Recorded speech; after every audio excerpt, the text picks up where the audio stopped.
یہ واقعہ حضرت علی کے دور خلافت کا ہے۔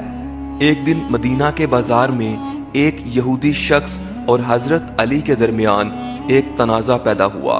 تنازع یہ تھا کہ حضرت علی کی ایک جنگی ڈھال اس یہودی شخص کے پاس تھی اور حضرت علی نے دعویٰ کیا کہ یہ ڈھال ان کی ہے۔ یہودی شخص نے کہا، یہ ڈھال میری ہے اور میرے پاس یہ مدت سے ہے۔ حضرت علی نے کہا، یہ ڈھال میری ہے جو چند دن پہلے مجھ سے گم ہو گئی تھی اور اب یہ تمہارے پاس ہے۔ یہودی نے حضرت علی کے دعوے کو مسترد کر دیا۔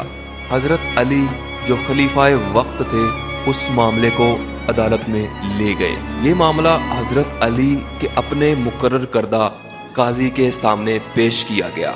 قاضی کا نام تھا شریع، جو اپنی دیانتداری اور انصاف کے لیے مشہور تھے۔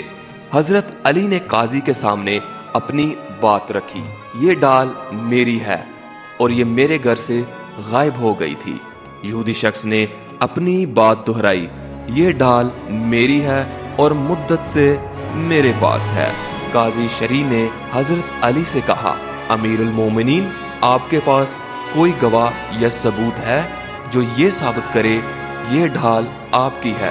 حضرت علی نے جواب دیا، میرے پاس کوئی گواہ نہیں سوائے میرے بیٹے حسن اور ایک غلام کے، جنہوں نے اس ڈھال کو میرے ساتھ دیکھا تھا۔ قاضی نے کہا، اسلامی قانون کے مطابق آپ کے بیٹے کی گواہی اس معاملے میں قابل قبول نہیں، کیونکہ وہ آپ کے قریبی رشتہ دار ہیں، اور غلام کی گواہی بھی یہاں مکمل ثبوت کے طور پر کافی نہیں۔ قاضی نے یہودی کے حق میں فیصلہ دیا اور کہا، ڈھال اس وقت یہودی کی ملکیت میں شمار کی جائے گی کیونکہ حضرت علی کے پاس کوئی مضبوط گواہ یا ثبوت نہیں ہے۔ یہودی شخص جو یہ مقدمہ جیت چکا تھا، حضرت علی کی شخصیت اور ان کے انصاف سے بہت متاثر ہوا۔ وہ حیرت میں پڑ گیا کہ خلیفہ وقت ہونے کے باوجود حضرت علی نے اپنے اختیار کا غلط استعمال نہیں کیا اور عدالتی فیصلے کو تسلیم کیا۔ یہودی نے جذباتی ہو کر کہا، خدا کی قسم، یہ انصاف صرف ایک نبی کا دین ہی سکھا سکتا ہے۔ میں گواہی دیتا ہوں کہ اللہ کے سوا کوئی معبود نہیں اور محمد صلی اللہ علیہ وسلم اللہ کے رسول ہیں۔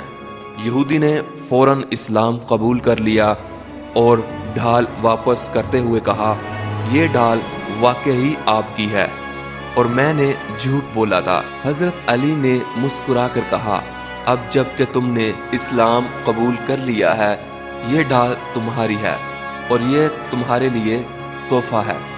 یہودی نہ صرف مسلمان ہوا بلکہ وہ بعد میں اسلام کا ایک سچا سپاہی بن گیا اور ہمیشہ عدل و انصاف کا درس دیتا رہا۔ یہ واقعہ ہمیں سکھاتا ہے کہ حقیقی انصاف کیا ہوتا ہے اور اسلام کی اصل روح کیا ہے۔ حضرت علی جیسے عظیم رہنما ہمیں یہ سبق دیتے ہیں کہ عدل و انصاف کبھی کسی عہدے یا طاقت کا محتاج نہیں ہوتا، بلکہ یہ ایمان کا حصہ ہے۔